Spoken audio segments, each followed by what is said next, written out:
She had sworn she would never take a white man's hand, not in peace, not in fear, not even at the edge of death. But when Niyeli Red Feather opened her eyes beside the flooded bend of Blackwater Creek, the first thing she saw was a cowboy kneeling over her, his hat dripping rainwater, his sleeves dark with river mud, one hand pressed firm against the cut on her shoulder to keep her breathing steady. The sky above them was the color of old iron. Cottonwoods bent in the storm wind. Somewhere nearby, a frightened horse stamped and blew through its nose, while the creek rolled past in brown, angry waves, carrying branches, broken fence rails, and the kind of trouble that did not ask a person's name before it took them. Niyeli moved before memory returned. Her fingers found the small knife at her belt, and in one breath she had the blade against the cowboy's throat. He did not reach for his gun. He did not flinch away. He only looked at her with gray eyes tired enough to have seen too much and calm enough to frighten her more than anger would have. "You can hate me after you stop bleeding," he said. His voice was low. No hurry in it. No command. That made it worse. Niyeli's hand tightened around the knife, but her strength failed at the same moment. Pain ran down her arm like fire under the skin, and the world tilted until the trees leaned sideways. The cowboy caught her before her head struck the stones. Not rough, not soft either. Careful, the way a man might handle something already broken by other hands. She hated that most of all. 3 years earlier, beside a council fire gone cold, Niyeli had spoken a promise before her father's empty blanket. She had promised never to trust the men who came from towns with painted signs and courthouse words, men who smiled while land disappeared beneath paper, men who called themselves civilized while making other people beg for water on their own earth. She had not known the face of every man who helped bring ruin to her family. She only remembered a gray horse in the distance, a red cloth tied at a rider's wrist, and dust rising behind him like a warning too late to follow. Now this cowboy wore a faded strip of red cloth tucked around his left wrist. Niyeli saw it as he reached for a clean bandage from his saddlebag. The storm seemed to go quiet around that single color. Her breath caught. The creek roared. The cowboy never noticed her staring. "Name's Elias Whittaker," he said, tearing the cloth with his teeth. "You don't have to give me yours." Niyeli swallowed against the taste of rain and fear. "I know what you are," she whispered. Elias glanced at the knife still resting loose in her hand, then back at her face. "Maybe," he said, "but today I'm the man keeping you alive." The rain weakened before sundown, but the cold stayed.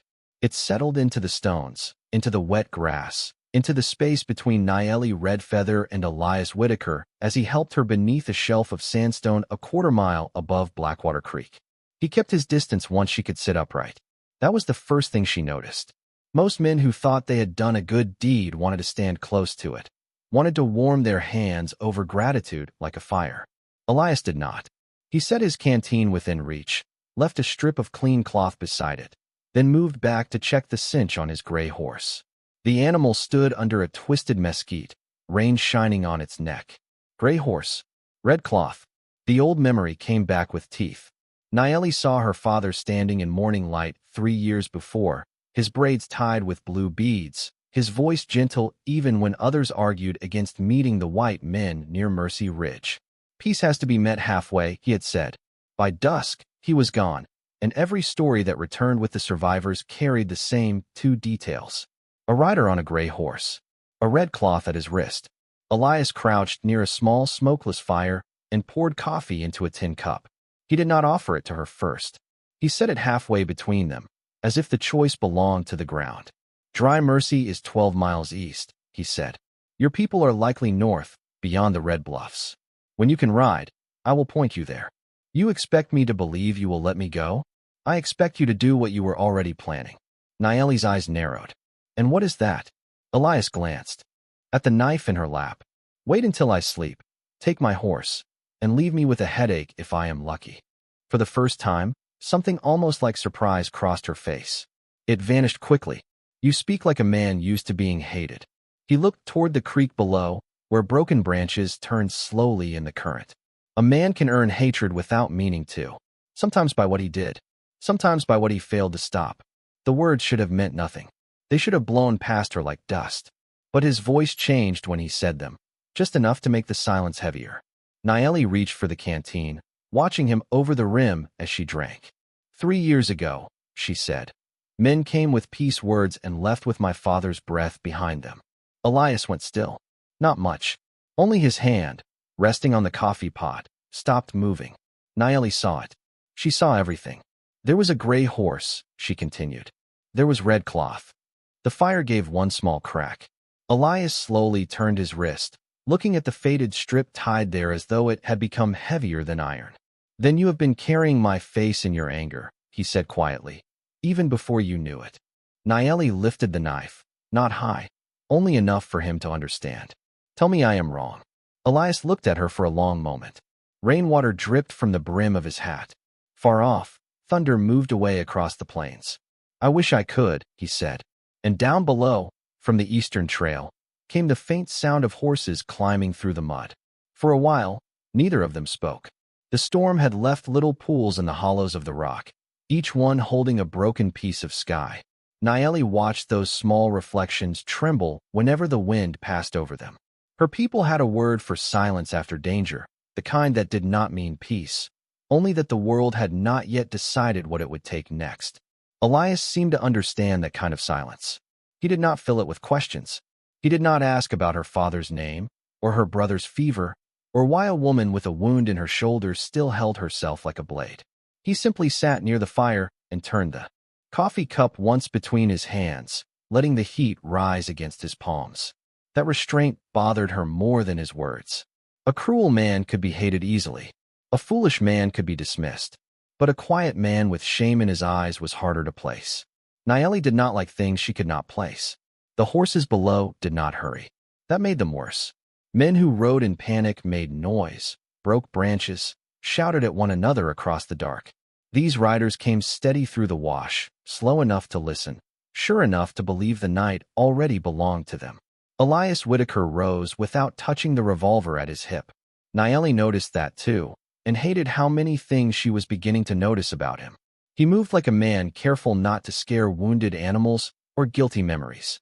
He stepped to the edge of the sandstone shelf and looked down through the black ribs of mesquite. 5 lanterns glowed below, swinging gently beside wet saddles. At their center rode Marshal Gideon Crow, broad hat low, silver badge catching what little light the storm had left behind.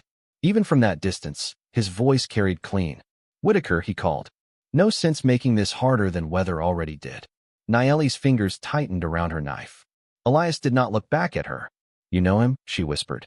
Everybody in Dry Mercy knows Crow. That is not what I asked. Elias was quiet for 2 breaths. I knew him before he wore the badge. The answer slipped between them like a cold draft. Down below, Crow lifted something in his hand. A strip of pale cloth tied to a stick. Not surrender. A warning dressed up as peace. We are looking for an Apache woman, Crow called. Seen near the Silver Road this morning. Merchant named Hollis Vale was found dead beside his wagon. Town says she did it. Niyeli's face changed, not with fear, but with insult so deep it had no sound. I never touched that man, she said. I was gathering fever root for my brother. Elias nodded once, still watching the lights. I believe you.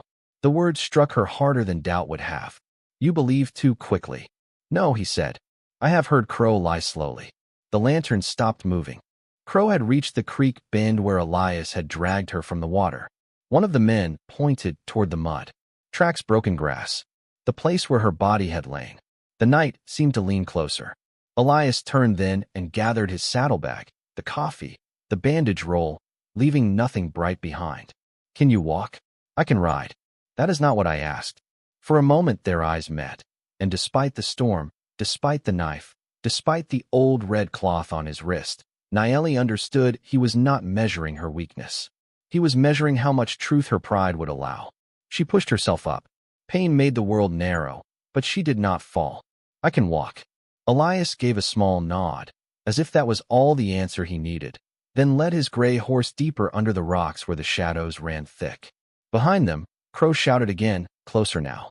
Whittaker, if you are hiding her, you are choosing the wrong side. Elias paused with one hand on the reins. His face was turned away, but Niyeli heard the change in his breathing. A man listening to an old door open inside himself.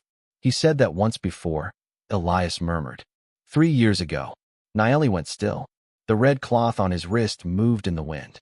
The riders below began climbing toward them, and for the first time since waking beside the creek, Niyeli did not know which frightened her more, the men hunting her in the dark, or the truth standing quietly beside her.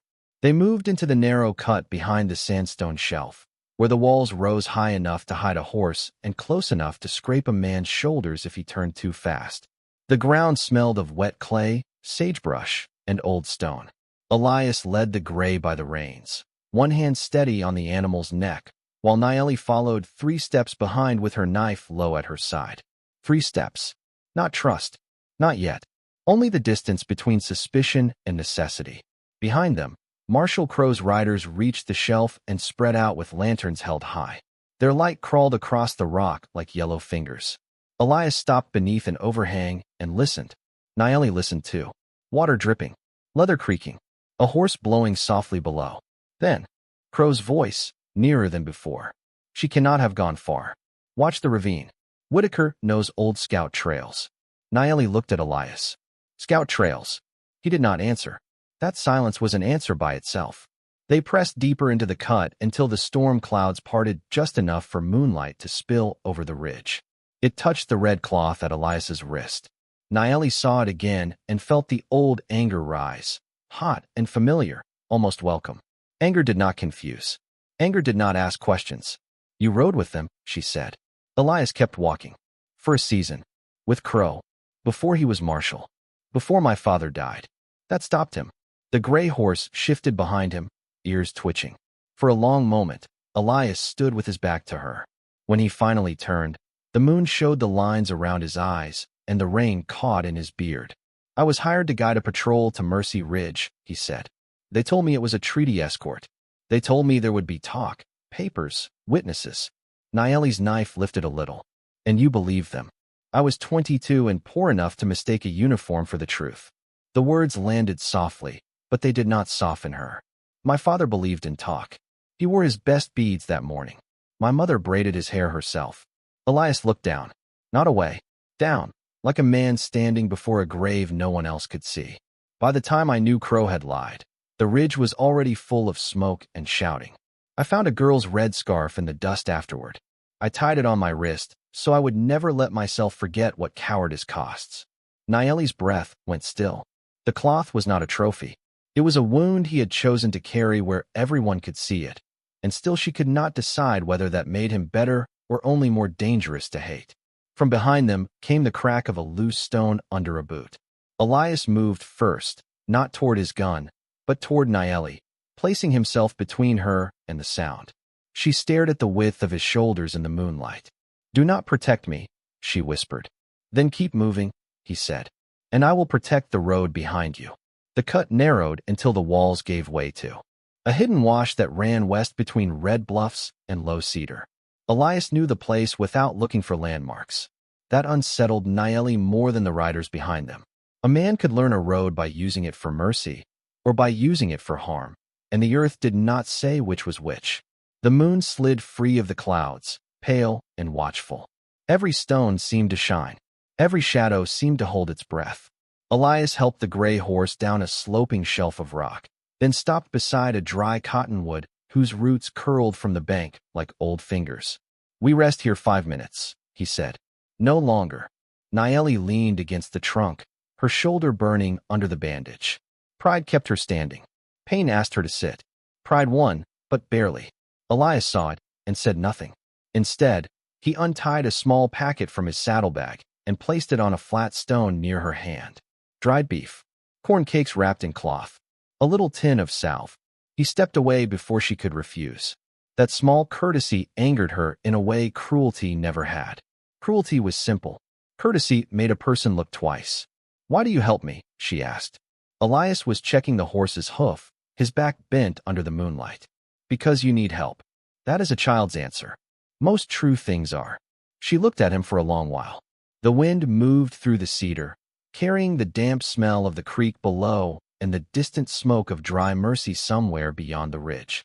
If Crow takes me back, she said, your town will cheer. Elias stood slowly. It is not my town. You buy their flour. You ride their roads. You speak their tongue. A man can live near a thing and still not belong to it. The words touched something she had not meant to open. Niyeli looked away first. In the silence, her fingers brushed the leather cord at her neck. Beneath her collar rested half of a turquoise bracelet, worn smooth from years of holding. Her father's. Broken the day he never came home. She had carried it through seasons of hunger, anger, and prayer. Elias noticed the movement, but did not ask. That restraint made her trust him less and wonder more. Then his saddlebag shifted where it hung from the branch. A small object slipped from the loose flap and struck the stone with a soft, clean sound. Niyeli looked down. Moonlight caught turquoise. Not a stone like hers. The same stone. The same silver edge. The missing half of her father's bracelet lay between them, small as a lie, heavy as a grave. Her hand went cold around the knife. Elias followed her stare, and the color left his face. Niyeli, he said, using her name for the first time since he had heard Crow speak it in the dark. She stepped back from him, the cottonwood bark rough against her shoulder. Where did you get that? He did not move. Even the horse seemed to know not to breathe too loudly. From a man who was dying near Mercy Ridge. No, her voice was quiet. Worse than shouting. Do not put your guilt in a dead man's mouth. Elias picked up the broken turquoise piece with 2 fingers and held it out on his open palm, not offering, not hiding. He wore a cavalry coat. He said Crow had sold the route before the meeting ever happened. Said your father was never meant to leave that ridge with land. Only with promises no one would honor. Niyeli shook her head, but the world did not obey. It kept standing there, changed. Below the wash, a lantern flickered through the cedar. Crow's men were closer now. Elias closed his hand around the turquoise and whispered, "That bracelet is why he wants us both found before sunrise." The lantern below vanished, then appeared again between the cedar trunks, closer than before. Elias moved first, quiet as a man who had learned that panic was just another kind of noise. He handed Niyeli the turquoise half without closing her fingers around it, letting it rest in her palm as if it belonged there, as if it always had. For a moment, she could not breathe. The broken edge matched the piece beneath her collar. 2 halves of one memory. 2 witnesses that had survived what men tried to bury. She wanted to hate the shape of it in her hand. She wanted to throw it into the wash and keep the world simple. Instead, she slipped it into the leather pouch at her belt. "This does not clear you," she said. Elias nodded. "No, it only makes Crow darker. That may be enough. For tonight." A branch snapped below. Crow's voice rose through the trees, smooth and patient. "Whittaker, you always did have a weakness for lost causes." Elias helped Niyeli onto the gray horse, then gave her the reins. She looked down at him. "You are not riding. Horse cannot carry both of us fast with your shoulder hurt. Then we walk." "No, you ride." The order was gentle, but it was still an order. Her eyes sharpened. Elias saw it and lowered his voice. "Please." That word changed the weight of the moment. Not command, not claim. A request, bare as a match flame in the wind. Niyeli held his gaze, then shifted forward in the saddle, making room behind her. "If you fall behind, I will not come back." He almost smiled. "I would expect nothing less." He swung up behind her, careful not to touch more than balance required, and guided the horse with his knees into a narrow game trail running along the bluff. The gray moved sure-footed over slick stone, up through a break in the ridge where the air smelled of wet earth and cedar sap. Below them, Crow's men shouted to one another as they found the empty wash. One lantern lifted high, another turned west. The chase began without a gunshot, only hoofbeats, slipping stones, and breath pulled hard through the dark. Niyeli leaned low over the horse's neck, pain flashing white at the edge of her sight. Elias kept one hand near the saddle horn and the other braced behind him. At the top of the ridge, the land opened suddenly into moonlit flats, pale grass bending under the last of the storm wind. 2 miles ahead stood the old Blackwater Bridge, a narrow wooden crossing over the flood-swollen creek. Beyond it, the red bluffs led toward Apache ground. Home, or what was left of it. "The bridge will not hold long," Elias said. "It only has to hold once," Niyeli answered. Behind them, Crow's riders broke from the cedars. Their lanterns looked small from the ridge, but their voices carried. "There," one man shouted. The gray horse ran. Wind tore the damp hair from Niyeli's face. The world became silver grass, black sky, and the heavy rhythm of hooves striking earth. Halfway to the bridge, Elias stiffened. Niyeli felt it.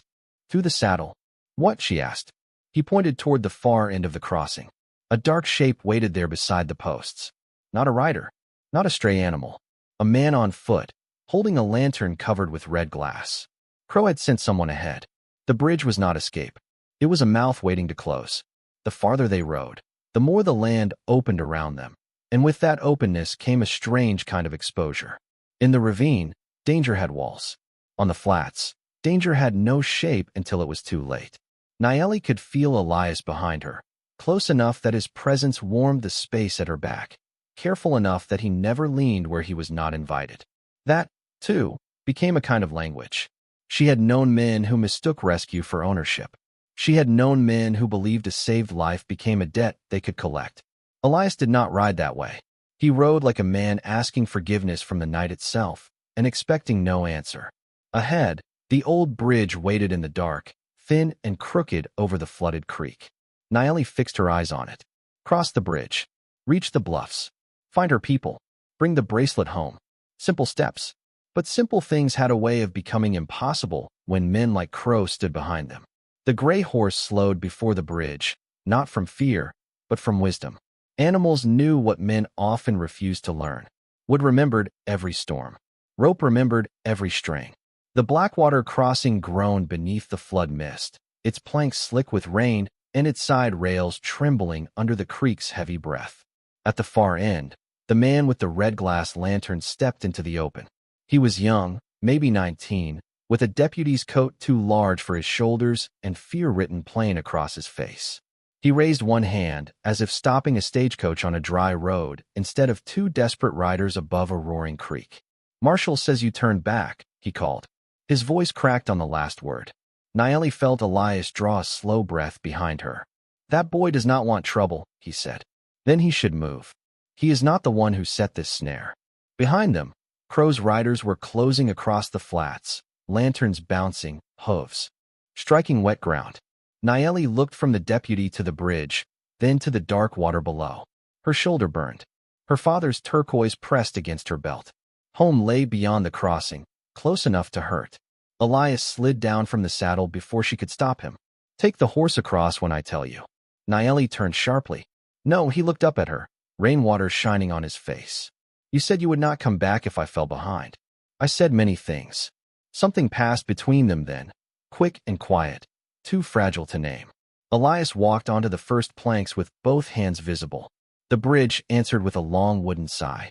The young deputy lifted his lantern higher. "Mr. Whittaker, I do not want to do this." "Then do not," Elias said. "Step aside and let the woman pass. Marshal says she is wanted. The marshal is afraid of what she carries." The boy's eyes flicked to Niyeli. That was enough. Doubt had entered him. A small thing, but small things could split stone if they found the right crack. Elias took another step. The bridge shifted. Underneath, Blackwater Creek slammed against the pilings, brown and wild, carrying pieces of the storm eastward. Niyeli saw the rope on the near post begin to fray, strand by strand, working loose where the flood had chewed at it all night. She swung down from the horse. Elias heard her boots hit the mud and turned. "Niyeli, do not order me across like cargo. I am trying to keep you alive. Then stop standing where the bridge will break." The deputy backed away, eyes wide now, finally seeing what they saw. Behind them, Crow shouted, closer than before. "Hold them there." The young deputy froze. Elias moved toward Niyeli, but the bridge gave a sudden hard lurch. One rail dropped. The gray horse reared back from the noise. Niyeli reached for the reins with her good hand, missed, and slipped on the wet edge where mud met wood. For one breath, the whole world stopped. Elias threw himself forward and caught her wrist. Not the wounded arm, the other one. His boots skidded against the planks as the bridge leaned under them. Niyeli hung half over the side, the flood roaring below, her braids swinging in. The spray. She looked up at him and saw pain cross his face as the old wood dragged him down with her. "Let go," she said, because she knew what saving her would cost. Elias tightened his grip. "I already did that once in my life," he said. "Never again." Elias pulled with both hands, planting one knee against the trembling plank while the bridge shuddered beneath him like a living thing trying to shake them loose. Niyeli's fingers locked around his wrist. The creek below did not look like water anymore. It looked like moving earth, dark and swollen, dragging branches beneath the mist. The young deputy dropped his red lantern and rushed forward, fear finally becoming courage. "Grab the rail," Elias called to him. The boy obeyed. Together, they leaned back, boots sliding, shoulders straining, until Niyeli found the edge with her knee and rolled onto the bridge beside Elias. For a moment, no one moved. Only the creek spoke. Only the old wood answered. Then the near rope snapped free with a sound like a door slamming shut. The bridge tilted hard. Elias pushed Niyeli toward the far side. "Move." This time she did not argue. She caught the deputy by the sleeve as she passed, pulling him with her, and the three of them stumbled onto the far bank just as half the crossing sagged into the flood. The gray horse leaped clear behind them, reins trailing, wild-eyed but safe. Across the broken span, Marshal Crow reined in so sharply his horse threw mud forward. His riders crowded behind him, blocked by water, darkness, and the ruin of the bridge he had trusted too much. Crow's face was pale under his hat, not from fear of the creek, from fear of delay. Niyeli rose slowly, one hand pressed to her wounded shoulder, the other resting over the pouch at her belt. Elias stood beside her, breathing hard, his red cloth soaked black with rain. The deputy looked from Crow to Elias, then to Niyeli. He was seeing the story change in front of him, and there was no town crowd nearby to tell him what to believe. Crow called across the broken bridge, his voice sharp now. "Deputy Mills, bring them back." The boy swallowed. He was 19 again, too young for the badge, old enough to know when a man had used it wrong. "Sir," he called, "the bridge is gone." "Then cross upstream. That flood will carry a horse 2 miles before morning." Crow's jaw tightened. Elias stepped to the bank, not reaching for his gun, not raising his voice. "It is over for tonight, Gideon." Crow's eyes moved to the pouch at Niyeli's belt. There it was. The truth between them, small enough to hide in leather, large enough to bring down a man who had built his life on other people's silence. "You do not know what you are carrying," Crow said to her. Niyeli looked at him across the water, and something in her face had changed. The anger was still there, but it no longer wandered blind. It had found a shape. It had found a name. "I carry my father," she said. The words were quiet, but even the deputy heard them. Crow said nothing for a breath too long. In that breath, Elias understood the danger was not behind them anymore.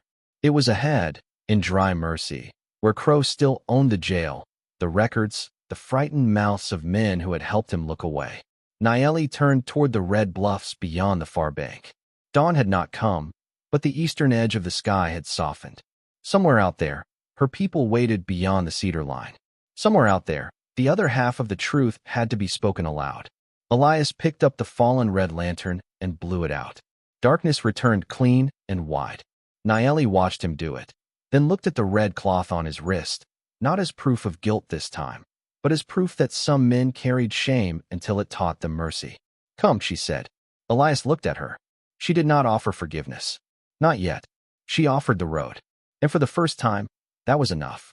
They followed the red bluffs until morning came thin and gold over the eastern hills. The storm had washed the world clean, but it had not washed away what waited in men's hearts. Dry Mercy sat 12 miles behind them with its crooked jail, its courthouse steps, and its marshal who feared one broken bracelet more than any weapon. Ahead, Apache riders appeared along the ridge one by one, silent against the brightening sky. Niyeli stopped first. Elias stopped 10 feet behind her. He knew enough not to ride into another people's grief as if it were open country. The gray horse lowered its head and breathed steam into the cold air. A young Apache boy broke from the line and ran down the slope, thin as a willow branch, his face still touched by fever but alive. Niyeli stepped forward, and when he reached her, she wrapped one arm around him with the care of someone holding the last warm coal from a burned house. Elias looked away. Some moments did not belong to witnesses. An elder rode down after the boy, his hair white at the temples, his eyes sharp enough to read tracks in stone. He looked at Niyeli's bandaged shoulder, then at Elias, then at the red cloth tied to the cowboy's wrist. The air tightened. Niyeli reached into her pouch and brought out the two halves of the turquoise bracelet. She fitted them together in her palm. The broken silver edges kissed and became one circle again. No one spoke for a long time. Then Niyeli told them what had happened. Not quickly, not with tears. She spoke of the flood, the bridge, the deputy who had seen doubt become truth, and Crow's fear when the bracelet returned from the dead. She spoke of Mercy Ridge, of the dying soldier's confession, of a route sold before a peace meeting ever began. When she finished, the elder looked at Elias. "You carried this for 3 years?" Elias touched the red cloth, then lowered his hand. "I carried what I failed to stop." The elder studied him. "And now?" Elias looked toward dry Mercy, where smoke from morning stoves rose faint against the distance. "Now I will speak where silence helped him." By noon, they rode back together. Not as a war party, not as a rescue, as witnesses. Apache elders, Deputy Mills, Niyeli, Elias, and the turquoise bracelet that had waited 3 years to become whole. In dry Mercy, people came out onto porches and boardwalks as they entered town. Marshal Crow stood on the courthouse steps, wearing his badge like a shield that no longer fit. Deputy Mills walked up first. His hands shook, but his voice did not. He told the town what he had seen at the bridge. Elias told them what Crow had done at Mercy Ridge. Niyeli placed the mended bracelet on the courthouse rail, and the little circle of turquoise seemed brighter than the marshal's badge in the noon sun. Crow looked at the crowd, waiting for old fear to rise and protect him. It did not. No one reached for a rope. No one reached for a gun. The silence did the work. By sunset, Crow's badge lay on the judge's desk, and men who had once shouted loudest kept their eyes on the dust. Niyeli returned to the ridge outside town, where her father had last ridden with hope in his chest. Elias stood far behind her until she turned and called his name. He came slowly, stopping where the grass began. She took the red cloth from his wrist, folded it once, and buried it beneath a flat stone beside the trail. "I hated a ghost," she said. Elias bowed his head. "You had reason." Niyeli looked toward the west, where the sun spread copper over the plains. Reason can keep a wound open longer than truth. She placed the turquoise bracelet around her wrist, whole at last, then stepped beside him. At the flat stone by the trail, Elias untied the red cloth himself, but did not bury it. He held it out to Niyeli. The choice had to be hers. For 3 years, that cloth had lived between them without either of them knowing it. In her memory, it had been the color of betrayal. On his wrist, it had become the color of guilt. Now, in her hand, it was only cloth. Faded, frayed, powerless unless someone kept feeding it pain. Niyeli folded it once, then again, and placed it beneath the stone. She did not smile. Forgiveness, if it came, would come like water through rock, slow and stubborn. But hatred had lost its clean edge, and that was enough for one sunset. No promise passed between them. No soft words tried to hurry what time had not yet earned. But when they rode out under the cooling sky, she did not ride ahead of him, and he did not follow behind her. They rode side by side, while dry Mercy grew small in the dust, and somewhere beyond the bluffs, the long road of Mercy waited without making a